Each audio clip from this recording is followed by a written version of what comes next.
kita harapkan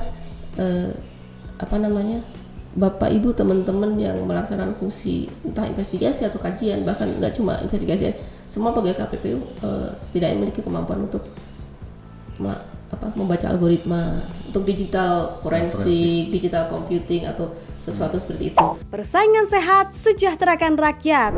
Roll 3, 2, 1. Welcome to Pod Country, podcast KPPU Kanwil 3 Bandung.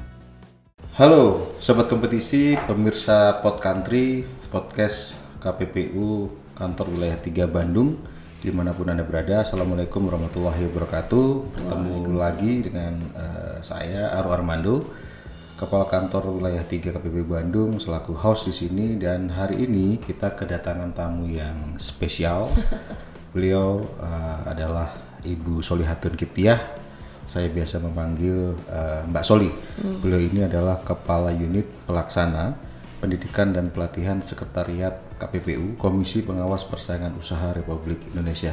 Nanti kami akan mengulik apa saja yang dikerjakan oleh unit ini dalam kaitannya dengan capacity building di KPPU. Oke, apa kabar Mbak Soli?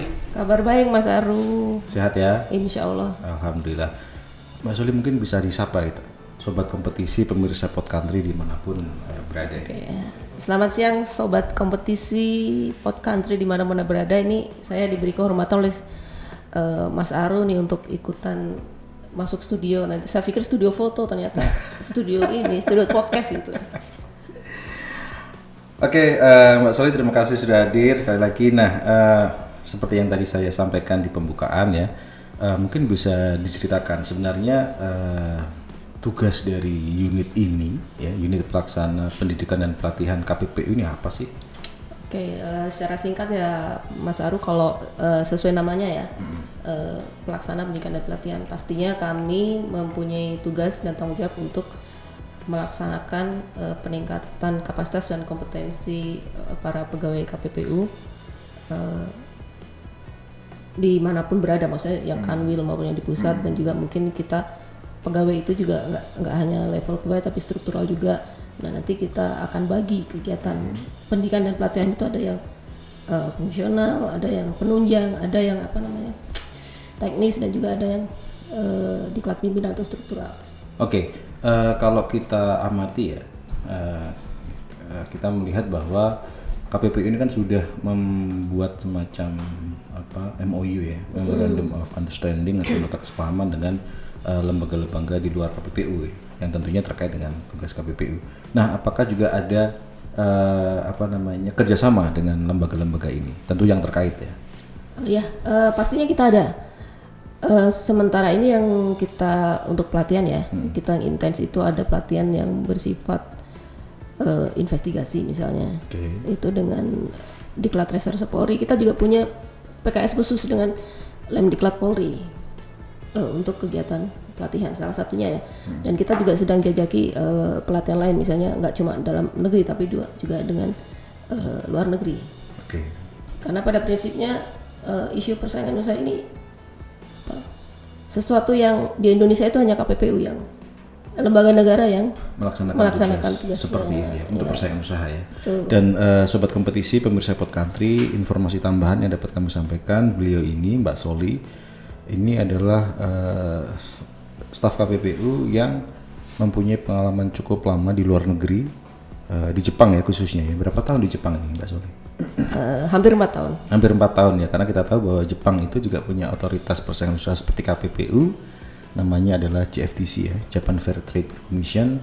Dan JFTC ini adalah otoritas persaingan usaha yang sangat terhormat, sehingga pengalaman beliau selama 4 tahun di Jepang berinteraksi dengan teman-teman atau kolega kita di JFTC tentu akan sangat berharga untuk pengembangan KPPU ke depannya. Oke, tadi disampaikan bahwa menjalin hubungan, bahkan punya PKS khusus. PKS ini perjanjian kerjasama ya? Ya, perjanjian kerjasama dengan Polri ya, dengan Lemdiklat Polri, Lembaga Pendidikan dan Pelatihan Polri. Berarti pegawai KPPU dikirim ke Bariskrim Polri gitu? Ya, kita biasanya sebelum pandemi ya Pak Eru ya, kita biasanya kirim ke pelatihannya di Diklat Reserse yang di Megamendung. Tapi untuk yang kondisi sekarang, karena pandemi ya, kita coba tetap upayakan ada pelatihan, tapi mungkin formatnya kan kita ubah, tidak seperti biasanya kita yang tinggal di sana selama 2 minggu atau berapa minggu, tapi kita akan coba ubah dengan kita sesuaikan online maupun offline. Kita sedang negosiasikan itu.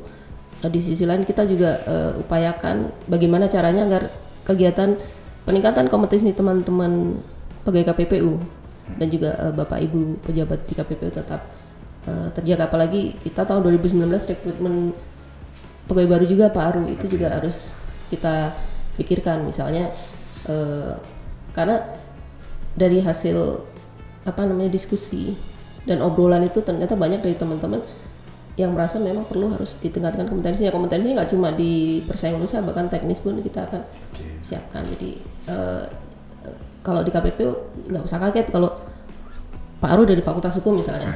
Nah dulu di kampus mungkin nggak kebayang ya Pak ya harus ngurusin statistik gitu.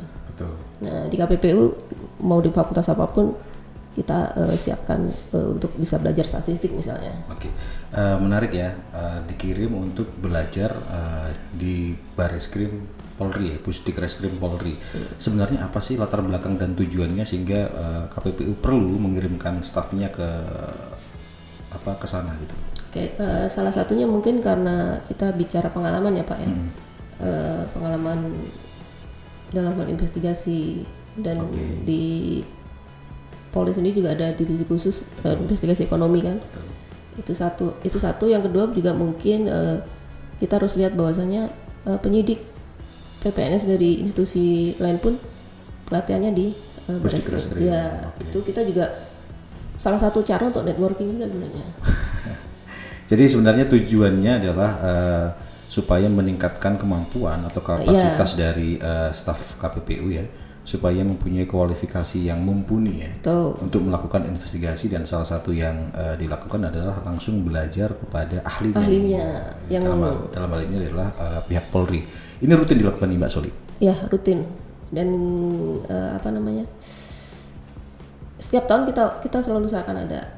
Kita rutin, cuma karena ya ini pandemi ini Pak, kita harus memformat ulang bentuk pelatihannya. Oke, sobat kompetisi ya. Jadi ini informasi juga untuk sobat kompetisi pemirsa Pod Country bahwa pegawai-pegawai KPPU akhirnya mendapatkan banyak pelatihan, salah satunya di Pusdikreskrim Bareskrim Polri.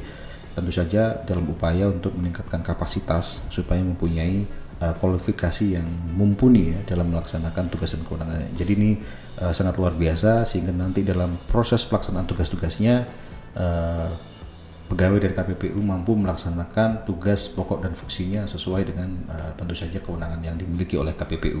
Oke, ada pengalaman yang menarik nggak sih ketika KPPU mengirimkan pegawai-pegawainya di sana? Apakah pegawai-pegawai KPPU itu mampu ya mengikuti misalnya kurikulum yang dimiliki oleh pihak Bareskrim Polri? Karena kita tahu kan ini Polri punya kekhususan dan punya kemampuan yang mumpuni ya di bidang itu. Mungkin kalau pengalaman khusus mengikuti kurikulum ya Pak ya, pas teman-teman yang dikirim ke sana pasti bisa, karena memang salah satu syarat untuk bisa dikirim ke pelatihan itu ada beberapa prasyarat khusus, misalnya sudah berpengalaman melakukan fungsi investigasi, sudah minimal 2 tahun melaksanakan fungsi itu, dan itu jadi pengalaman sangat menentukan. Tapi di sisi lain mungkin ketika kita belajar di sana memang ada permasalahan perbedaan kewenangan misalnya, tapi itu adalah pembelajaran, tidak masalah gitu. Nah, menarik tadi terkait dengan statistik nih. Saya sendiri orang hukum, memang ketika melihat sesuatu yang berbau statistik akhirnya ya puyeng gitu ya, karena kan memang kita memahami bahwa yang namanya hukum persaingan usaha ini kan sebenarnya ada dua keilmuan yang kemudian dikombin jadi satu, ilmu ekonomi dan ilmu hukum. Nah, apa sih latar belakang sehingga pegawai-pegawai KPPU itu juga harus mempunyai kualifikasi seperti itu? Oke, mungkin gini Pak Aru, salah satu yang harus ketika contohnya gini, kita melakukan pemeriksaan perkara misalnya. Nah, kita bicara bahwasanya ini terjadi kartel misalnya. Nah, untuk bisa tahu kartel itu gimana? Salah satunya kita lihat pergerakan harga. Nah, untuk bisa lihat pergerakan harga, salah satu yang tools yang digunakan adalah tools statistik misalnya. Ilmu statistik. Jadi teman-teman hukum kan juga jadi investigatornya, masa nggak ngerti juga gitu kan? Jadi tetap harus dibekalin dengan pengetahuan itu, misalnya. Tentang statistik tadi. Ya. Nah, kalau statistik berarti kerjasama dengan BPS dong ya, Badan Pusat Statistik. Ada dengan BPS, sementara kita juga ada diajar dengan dosen dari BPS gitu Pak. Diajar dari dosen di BPS ya. Oke. STIS ya, bukan BPS. Oh iya, Sekolah Tinggi Ilmu Statistik. Ya. Oke. Kalau dilihat dari kerjasama luar negeri, tadi kan sudah disampaikan bahwa KPPU ini dalam hal peningkatan capacity buildingnya tidak hanya bekerja sama dengan lembaga-lembaga atau institusi di dalam negeri, termasuk juga di luar negeri. Betul. Kalau dari tahun ke tahun ya Pak, dari pengalaman saya masuk KPPU itu yang rutin kita melakukan kerjasama pelatihan. Jadi informasinya sobat kompetisi. Kami dulu hampir semua pegawai KPPU pernah mengalami pelatihan di Jepang misalnya 3 minggu. Terus di Korea, ada yang di Eropa, ada yang di Amerika. Nah, mungkin akhir-akhir ini ada pertanyaan kenapa sekarang jarang gitu. Ada salah satu yang hasil saya diskusi dengan teman-teman di JFTC atau di JICA, karena KPPU dianggap sudah matang, sudah dewasa. Saatnya KPPU yang melatih, bukan dilatih kan gitu. Begitu. Jadi sudah dianggap cukup mumpuni cukup mumpuni, bahkan kita juga untuk ASEAN apalagi kita salah satu yang terdepan ya Pak Arya. Betul, kalau dilihat dari usia memang KPPU adalah otoritas persaingan usaha tertua ya di ASEAN ya. Untuk peningkatan kapasitas ke luar negeri ya, itu sebenarnya latar belakangnya apa sih? Karena kan kita melihat bahwa sebenarnya dari sisi sistem hukum bahkan kewenangannya juga ada yang berbeda ya. Misalnya sistem terkait rezim notifikasi saja kita sudah berbeda ya. Post merger dan pre notification ya. Nah, apalagi kemudian dilihat dari sistem hukumnya juga berbeda, dilihat dari sisi kewenangannya juga berbeda. Sebenarnya yang mau diambil dari otoritas persaingan usaha yang ada di luar itu apa? Kalau secara prinsip, misalnya kita secara prinsip belajar itu kan untuk mendapatkan insight ya, untuk mendapatkan pengetahuan misalnya. Itu prinsip belajar. Nah, tadi Pak Aru sampaikan misalnya seperti JFTC. JFTC itu punya kewenangan sampai yang menggeledah. Rate down rate itu nggak usah ngasih tahu, langsung datang aja down rate gitu. KPPU kan nggak punya. Nah itu udah beda gitu kok secara kewenangan. Tapi kenapa kita masih belajar ke tempat yang beda gitu. Nah itu karena prinsipnya yaitu tadi banyak pengalaman dari Bapak Ibu teman-teman di JFTC atau USFTC, bahkan USFTC kan juga masih ngajar di kita. Itu yang bisa kita gunakan. Jadi misalnya waktu mereka menyelidiki kartel, cara apa yang digunakan? Mungkin beda. Mereka bisa nyadap, bisa ngambil dokumen. Kita kan nggak bisa gitu. Cuma itu tadi pengalaman-pengalaman itu kalau di sharing terus kita mungkin ada yang bisa kita ambil gitu. Jadi mengambil best practice-nya yang dimiliki oleh otoritas persaingan usaha yang ada di luar ya. Nah, tadi saya cukup tertarik dengan statement bahwa KPPU ini dianggap sudah matang, sudah mature, sudah mumpuni ya. Buktinya apa? Buktinya kemampuan KPPU dalam salah satu ya kalau dari hasil diskusi itu ya Pak ya. KPPU bisa penanganan perkaranya sudah bagus gitu. Itu misalnya kita kalau lihat statistik penanganan perkara dibandingin KPPU sama JFTC misalnya, bisa dibilang ya kita bisa bahkan lebih gitu. Betul. Dengan kondisi kewenangan yang sangat terbatas, kita masih bisa melaksanakan tugas dengan baik gitu. Itu adalah salah satu kondisi di mana KPPU tadi dianggap lebih sudah cukup. Itu artinya SDM-nya mumpuni gitu. Karena setahu saya ya, pengalaman saya ketika awal-awal masuk di KPPU itu ada beberapa tenaga ahli atau expert dari otoritas persaingan di luar Indonesia yang bahkan berkantor di KPPU untuk melakukan asistensi mungkin ya. Dari Jepang ada, dari Jerman, Australia. Sekarang sudah nggak ada nih. Belum ada, mungkin kalaupun ada formatnya bukan. Enggak, maksudnya karena sudah tidak ada karena tadi mungkin ya dianggap sudah mumpuni. Bisa jadi karena gini Pak, kalau saya lihat kita kalau lihat global ya, misalnya kebijakan luar negerinya pun, misalnya nih saya kasih contoh, serial. Saya pernah dapat beasiswa dari pemerintah Jepang nih. Ini beasiswanya terbatas itu. Itu pun beasiswa khusus by project karena diberikan untuk KPPU. Nah, teman-teman kuliah saya itu semuanya mendapatkan beasiswa dari pemerintah Jepang. Itu beasiswanya beasiswa beasiswa khusus yang diberikan untuk negara yang developing atau underdeveloped. Nah, Indonesia udah nggak dapat lagi. Beasiswa saya khusus itu. Oke. Jadi nggak Sudah bukan dianggap sebagai negara berkembang ya, bukan development country lagi ya. Udah dianggap menuju develop gitu. Sudah melampaui develop kali ya. Dan sudah tidak dianggap sebagai negara berkembang lagi. Iya betul. Ya itu globalnya ya, itu kalau secara ini tadi KPPU ya dianggap sama dengan kondisi Indonesia, mature gitu. Sudah dianggap sama dengan kondisi dari negara-negara yang sudah maju ya. Betul. Dalam konteks hukum persaingan usaha ya. Kalau misalnya pengalaman berinteraksi nih, pengalaman berinteraksi kan Mbak Sol ini cukup lama di Jepang ya. Kalau dari sisi pendidikan dan pelatihannya seperti apa sih? Apa Jepang itu membuat semacam sistem atau kurikulumnya? Misalnya kalau JFTC ya, kalau yang saya pelajari sangat menarik di JFTC adalah misalnya rekrutmen pegawai baru nih. Nah, ketika pegawai baru masuk itu ada orientasi dan sebagainya. Nah, setelah selesai orientasi kelas maksudnya ya, itu ada yang namanya orientasi langsung di kantor. Nah, itu sistemnya mentoring. Jadi misalnya Pak Aru nanti mentoring pegawai baru siapa dan siapa. Itu sampai berapa lama ya? Sekitar setahun atau 2 tahun. Jadi itu tetap akan diajarin. Jadi seniornya itu harus mampu menjadi mentor bagi juniornya. Jadi ditempel gitu istilahnya. Itu yang itu untuk yang di JFTC ya, yang kita pelajari di JFTC. Oke. Kemudian dari sisi tugas dari pegawai sendiri ya, KPPU punya yang namanya investigator.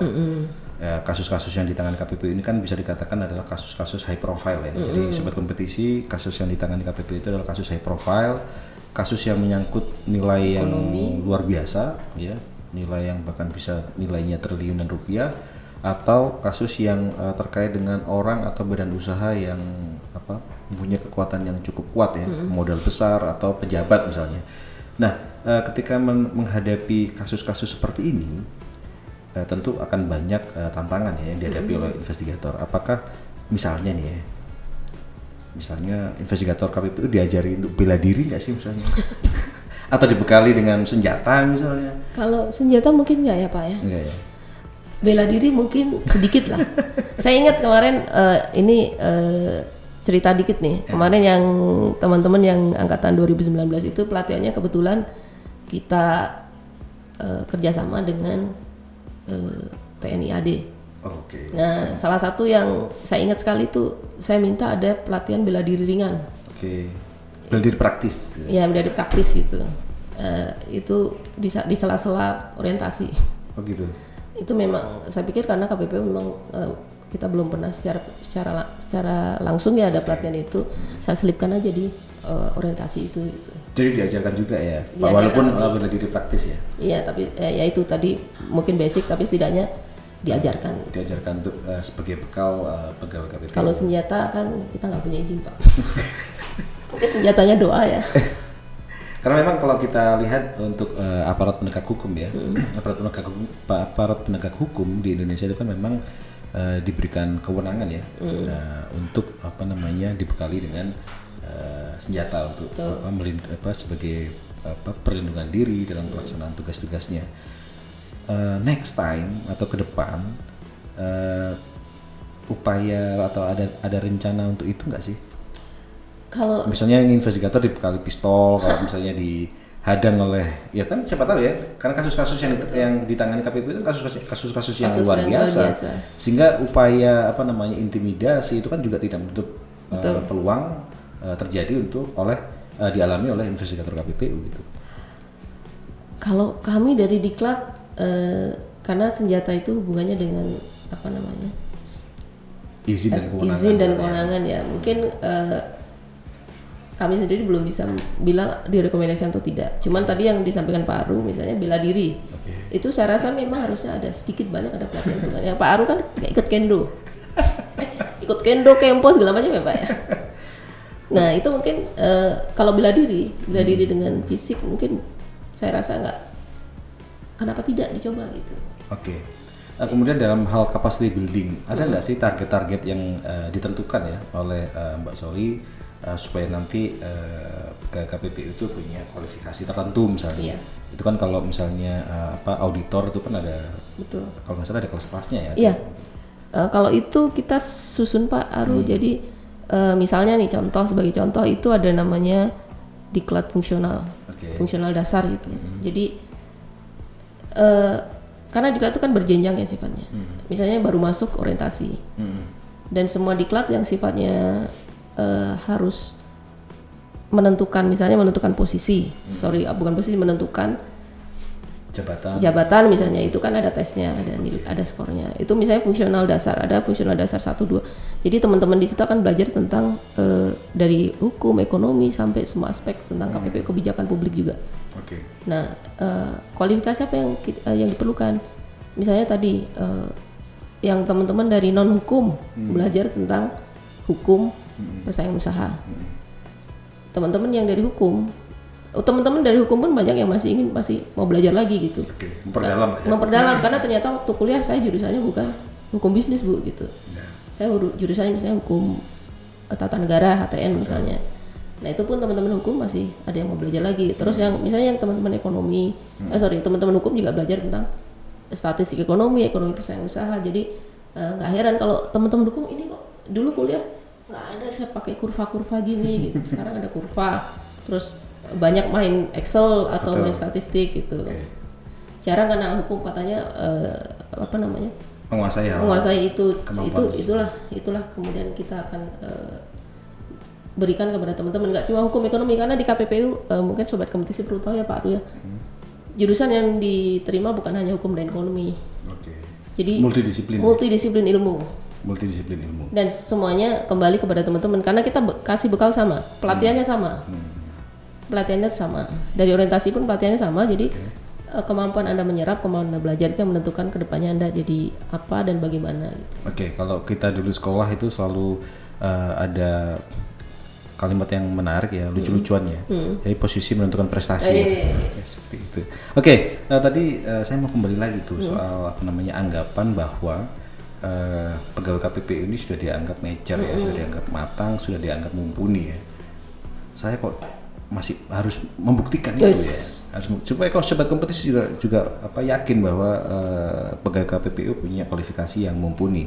Nah, kalau misalnya memang dianggap mumpuni dan kemudian KPPU ini bisa dianggap sebagai otoritas persaingan usaha yang tertua di ASEAN, ada nggak sih pegawai kita yang dikirim ke otoritas negara lain untuk ngajarin ya? Ngajar gitu ya misalnya? Ada Pak. Tadi kebetulan nih, sebut nama ya? Boleh sebut nama. Kan positif ya, kalau positif boleh saja ya.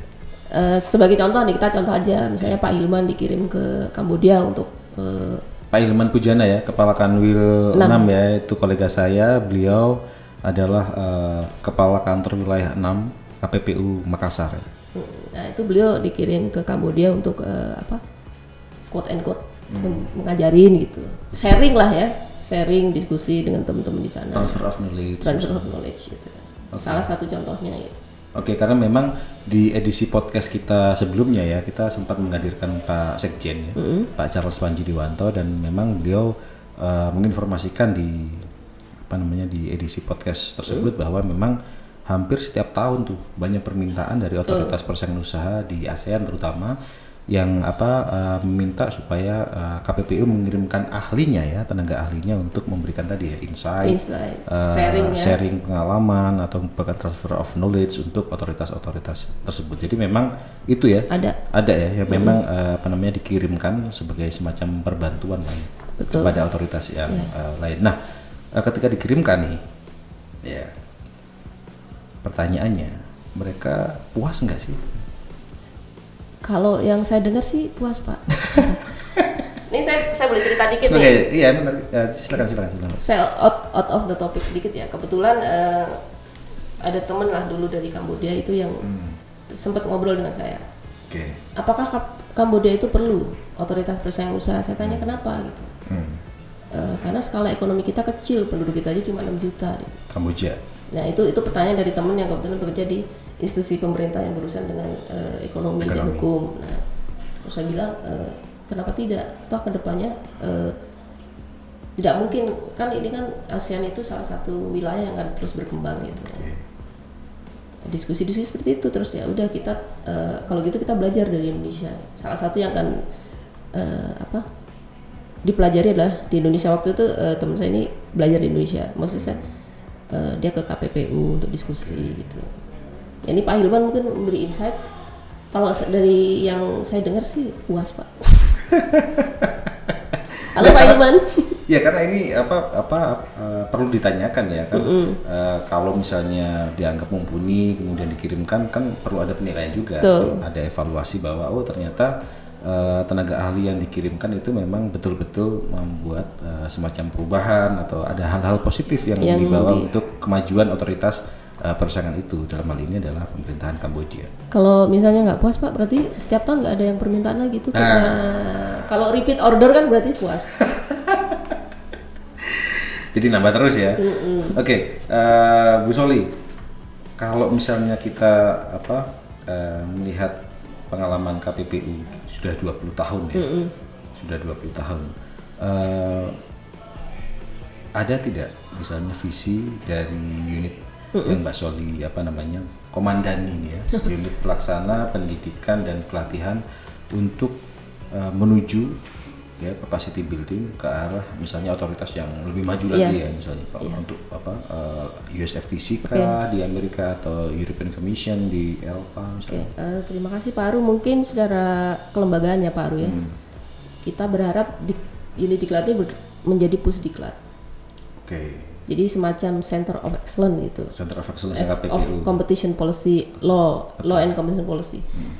Jadi nantinya kita harapkan dengan menjadi pusdiklat kita bisa juga menjangkau secara lebih luas lagi aparat pemerintah, hakim dan penegak hukum yang lain. Untuk memang kita tetap ya Pak kerjasama dengan pendidikan pelatihan dengan Bapak Ibu Hakim, jaksa kita tetap laksanakan, tapi mungkin dengan menjadi pusdiklat tidak hanya dalam negeri tapi juga luar negeri, tadi sampaikan Pak Aru kan.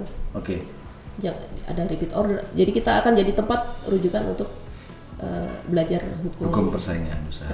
Karena memang di edisi di edisi podcast sebelumnya itu Pak Sekjen menginformasikan bahwa KPPU itu punya peran yang sangat strategis ya, utamanya misalnya kalau kita berbicara dalam konteks kerjasama internasional misalnya, itu menjadi salah satu pihak yang mempunyai peran yang sangat signifikan dalam perundingan-perundingan internasional, terutama dengan kaitannya kerjasama perdagangan, bisnis dan ekonomi ya.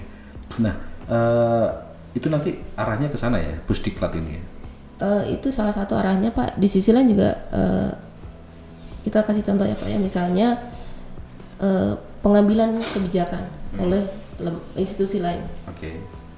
Nah, kita harapkan ketika merumuskan kebijakan selalu mengacu pada salah satu yang diacu adalah Undang-Undang 5 tahun 99. Nah, kalau dari pengalaman kita ke beberapa daerah itu banyak aparat pemerintah di daerah yang belum memahami apa itu hukum persaingan usaha, apa itu Undang-Undang 5. Jadi dari level nasional sampai daerah kita harapkan perumus kebijakan, terutama yang berkaitan dengan kebijakan ekonomi ya Pak Aru, itu akan memahami tentang KPPU, Undang-Undang 5 dan secara prinsip hukum persaingan usaha.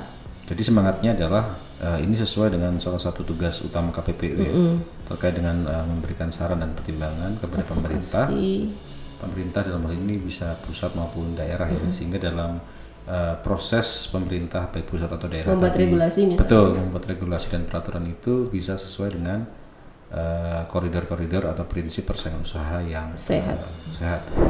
Kita sudah rumuskan ya Pak Aru ya, bersama-sama dengan Bapak Ibu di pimpinan, terutama di Renstra-nya kita sudah masukkan usulan itu. Renstra kemarin juga kita anggaran ada masalah. Ya, anggaran kita usulkan nanti. Kalau kita berubah kita usulkan, yang pasti kita udah usulkan di Renstra KPPU yang sudah kita submit juga ke Bappenas. Oke, ada otoritas yang punya pusat pendidikan yang seperti dicita-citakan oleh KPPU nggak sih? Oh banyak Pak. Misalnya nih, salah satu yang kita sering lihat itu yang punya Rusia. Oke, FAS ya. Ya, yang Rusia itu malah membuka pintu untuk yang dari luar negeri untuk belajar di situ. Nah kita juga berharap kedepannya itu tadi, karena kita mau jadi center of excellence ya. Oke, jadi pusat pendidikan yang dicita-citakan oleh KPPU itu bukan hanya untuk level nasional ya, bahkan internasional, ngajarin orang-orang di luar sana ya. Karena kita tadi dia nggak mature tadi ya Pak. Nah itu Pak Aru mungkin karena di KPPU sendiri juga kita punya banyak pengajar, salah satunya Pak Aru loh. Ini, sobat kompetisi Pak Aru ini wijaiswara KPPU juga nih, selain investigator, jadi tugasnya banyak banget. Iya betul, memang ada pegawai-pegawai yang memang punya kualifikasi sebagai wijaiswara ya. Bahkan kita punya WA group para guru ini. Oke, Bu Soli, ini diskusi yang sangat menarik ya. Dari sisi wijaiswara ya, dari pihak luar ada nggak sih yang dilibatkan dalam proses pembentukan kemampuan dari para pegawai di KPPU? Karena kalau kita ngomong soal wijaiswara di internal kan oke lah di internal, tapi kan tadi disampaikan bahwa KPPU ini dalam proses pelaksanaan tugas dan kewenangannya kan multidisiplin ilmu yang dibutuhkan. Nah, ada nggak sih yang top, yang punya kualifikasi yang luar biasa, yang besar, yang kerjasama dengan KPPU?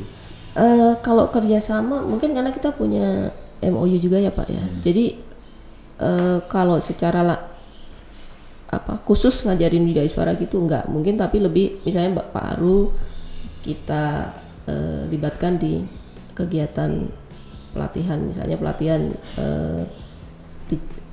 karena mengajar itu sebenarnya orang mungkin menguasai materi, tapi untuk bisa mengajar kan tentu harus ada skill. Nah itu akan kita libatkan, misalnya entah itu dari misalnya ya dari LAN, kita intens dengan LAN misalnya. Terus nanti kedepannya juga kita berharap juga malah mengajar itu untuk membekali Bapak Ibu wijaiswara lebih bukan menguasai materi, misalnya lebih percaya diri lagi nya tambah gitu. Mungkin kita akan adakan pelatihan yang sifatnya penulisan misalnya Pak.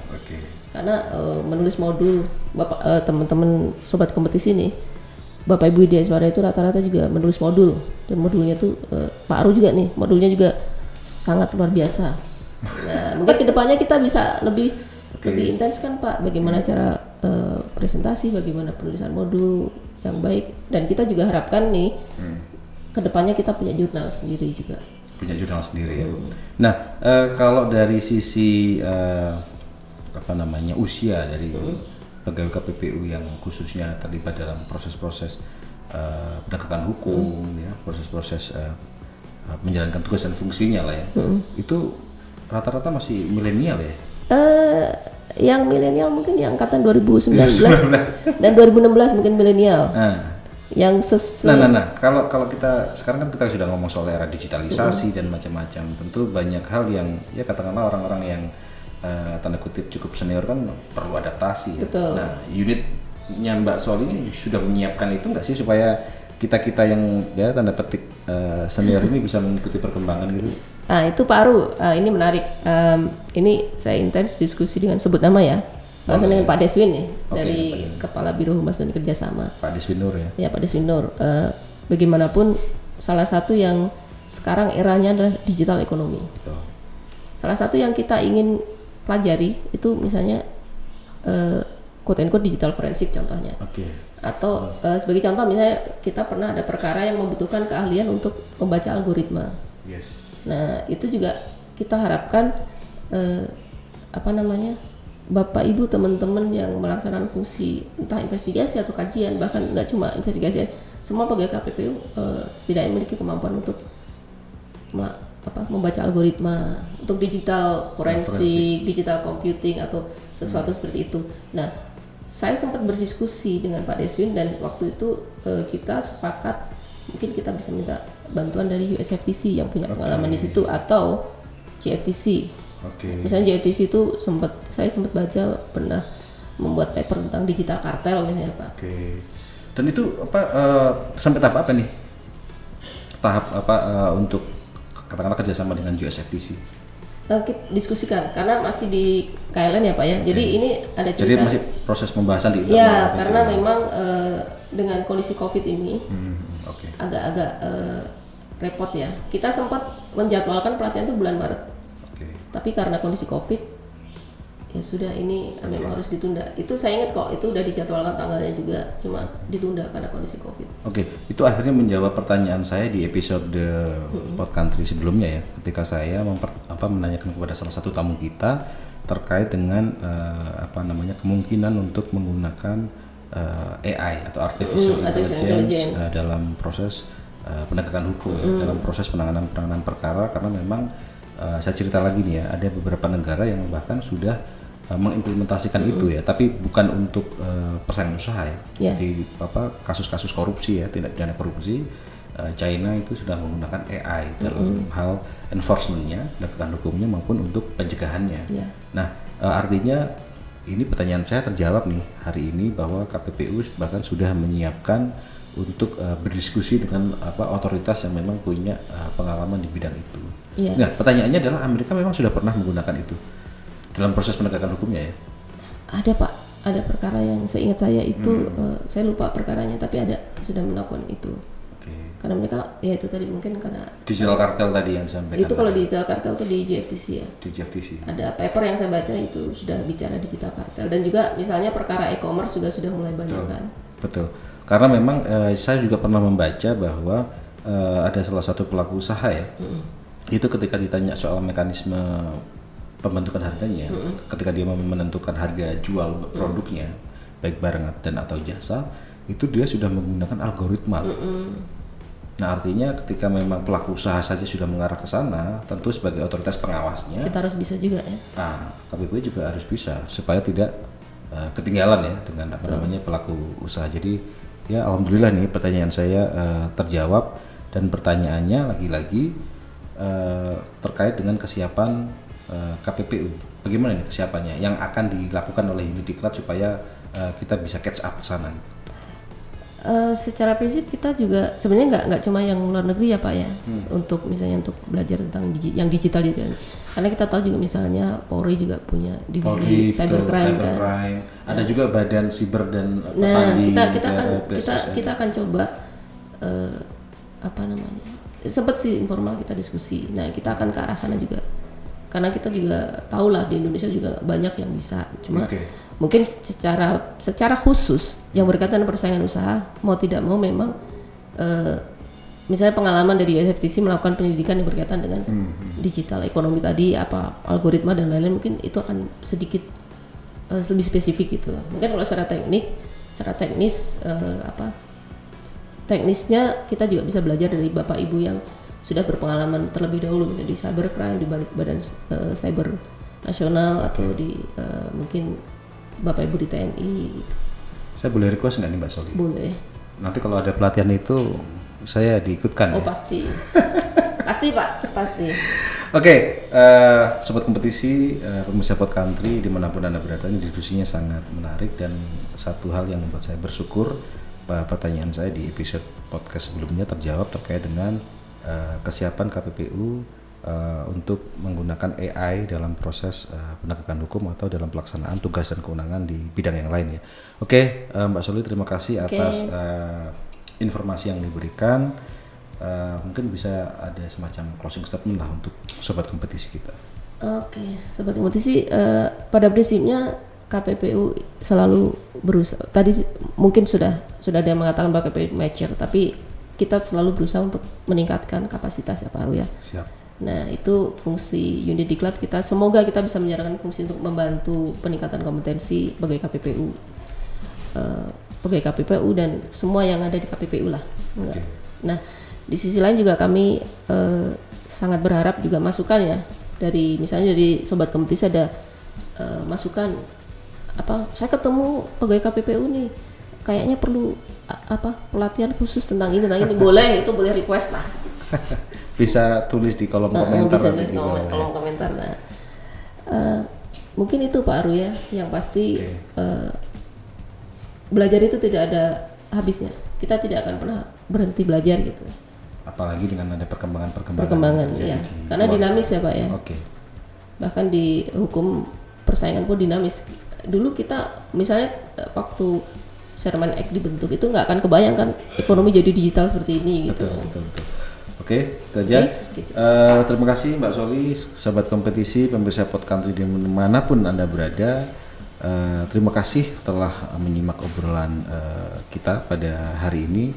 Semoga bermanfaat dan saran kritik yang membangun tentu akan kami terima dan bisa disampaikan di kolom komentar. Demikian, terima kasih. Wassalamualaikum warahmatullahi wabarakatuh. Terima kasih. Waalaikumsalam.